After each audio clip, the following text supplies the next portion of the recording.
My mom gave my savings to my brother behind my back. I found out my mom gave my entire savings to my older brother on a Wednesday afternoon. A day so ordinary, so completely normal, it almost makes the betrayal worse. Like life didn't even have the decency to warn me. No dramatic thunderstorm, no gut feeling, no red flags. Just me, standing in line at the bank trying to transfer money for a down payment, only to see my savings account reading like a horror story. 1749.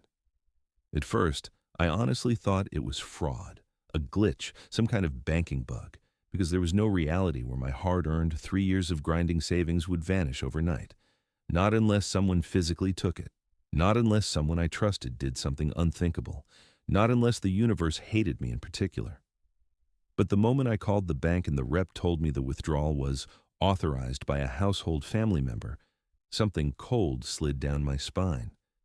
Because that narrowed the suspects to a list of 2 people, and one wasn't home.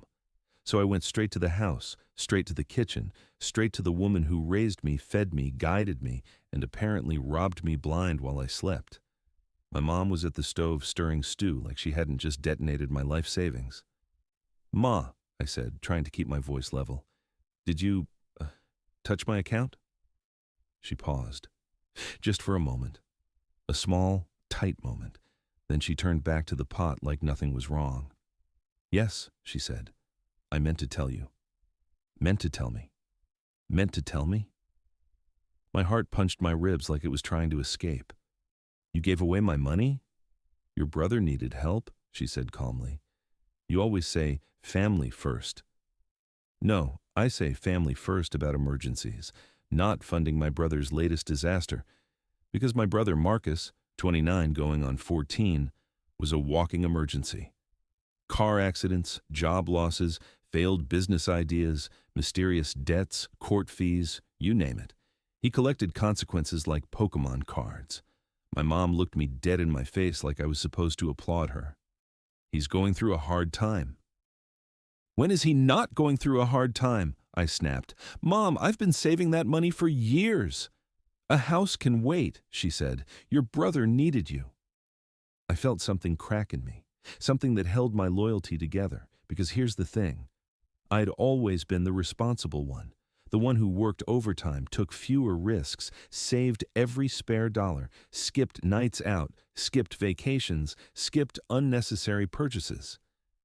Meanwhile, Marcus spent money like it was allergic to staying in his pocket, and somehow my discipline became his safety net. I backed up from the counter because I genuinely didn't trust myself not to yell. "How much?" she shrugged. "I don't remember." You don't remember how much of my money you gave away?" I asked. "Are you kidding me?" "It was all of it," she finally said. "He needed a clean slate."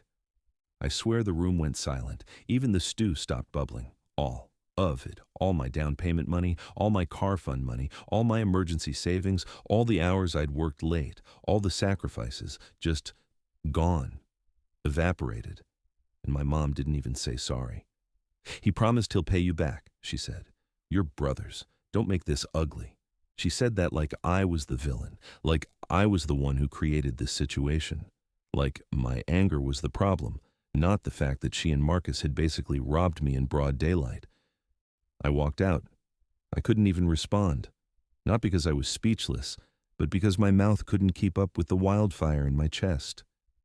When I got home that night, I lay there staring at the ceiling, replaying everything.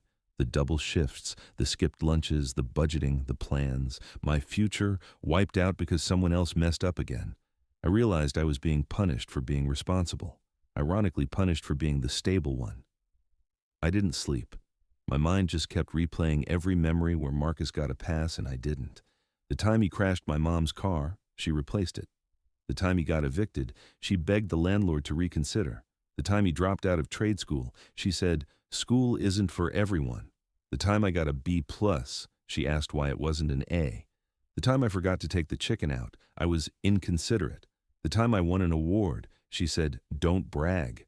It was always like this. I just didn't see how deep it went. 2 days later, Marcus strolled into my apartment unannounced like he owned it. He flopped onto my couch and started eating my snacks, crumbs everywhere. "Yo," he said, mouth full, "Mom said you're mad." I stared at him. Mad? Marcus, you took my savings? He rolled his eyes. Man, it's not that serious. Not that you took tens of thousands of my dollars. I needed it, he said casually. I'm your brother. Something in me snapped. Being related wasn't a license to screw me over. You didn't ask, I said quietly. You would have said no, he shot back. Exactly. He shrugged like that proved his point. Bro, relax. Once my new business picks up, I'll pay you back. I laughed. I actually laughed, because this man had the audacity, the unfiltered, shameless audacity, to talk like a walking bankruptcy case about to become a millionaire overnight. What business? He grinned. A sneaker resale shop. A sneaker resale shop, I repeated. Marcus, you bought the inventory with my savings? He shrugged. It's an investment. I wanted to scream. Instead, I said, get out. You serious? He scoffed. Get out? He left with an attitude, mumbling something like, can't help some people. That's when I made my decision. If I stayed in this family dynamic, I'd never have a chance.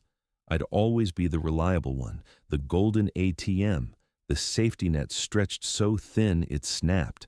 So I made moves. I found a small studio apartment across town.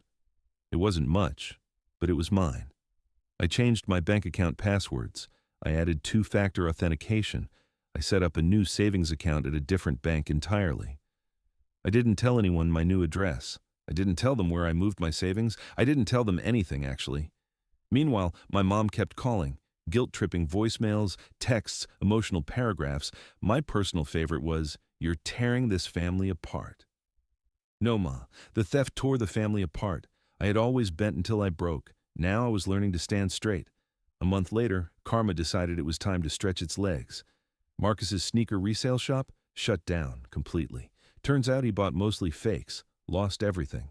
And because he bought the inventory with my savings, I felt nothing. Not an ounce of sympathy, not even a drop. My mom called crying. Your brother needs help again. No, I said simply. You're his brother. And he's my thief, she gasped like I slapped her. Don't talk like that. It's true. He's family. And I'm your son too, I said, but you didn't protect me. The silence on the phone was satisfying. You've changed, she whispered. I grew up, I answered. That night something became clear. I was done being the responsible sacrifice.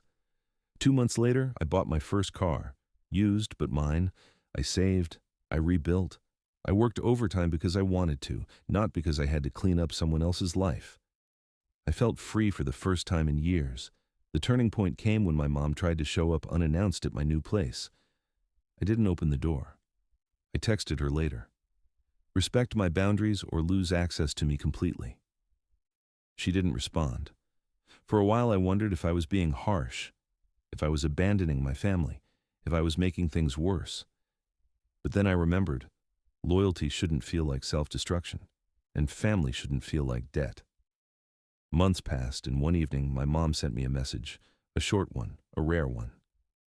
Marcus needs to learn his own lessons. I'm sorry, I miss you. I didn't respond right away. I let that message sit. Not to be petty, but because healing isn't instant. But eventually, I wrote back, I miss you too. Things aren't perfect now, but they're honest. And sometimes honesty is the first step toward rebuilding. Here's what I learned, the lesson life forced into me. You can love your family without letting them bankrupt you. You can care without sacrificing yourself. And sometimes, the healthiest thing you can say is one simple word, no.